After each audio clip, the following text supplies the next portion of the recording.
সবাই কেমন আছো? সবাইকে জানাই শুভ দুপুরের শুভেচ্ছা। তো আজকে যেহেতু সোমবার, শ্রাবণ মাসের প্রথম সোমবার, সেই জন্য আজকে আমাদের রান্না হয়েছে। দেখো, এই দেখো, ভাত আর মুগের ডাল আর আলু সেদ্ধ আর ঘি, নুন, কাঁচা লঙ্কা। তো তোমরাও এরকম কে কে খাচ্ছ অবশ্যই কমেন্ট করে জানিও। আর আমাদের আজকের রেসিপিটা কেমন হয়েছে এটাও অবশ্যই জানিও।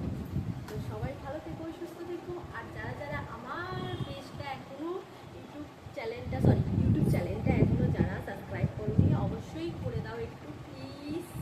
রিকোয়েস্ট করবো, তোমাদের ভালোবাসা ছাড়া আমি কখনোই এগোতে পারবো না। তো অবশ্যই তোমাদের ভালোবাসা আমার লাগবে। এবং আরেকটা কথা, অবশ্যই কমেন্ট বক্সে এসে কমেন্ট করে যেও যারা যারা আমাকে সাবস্ক্রাইব করছো। আমি চাই যে আমিও তাদেরকে ভালোবাসা দিই এবং তাদের পাশে থাকি। তো সবাই ভালো থাকবে। ভিডিওটা ভালো লাগলে অবশ্যই লাইক, কমেন্ট, সাবস্ক্রাইব অবশ্যই কিন্তু করবে। আমার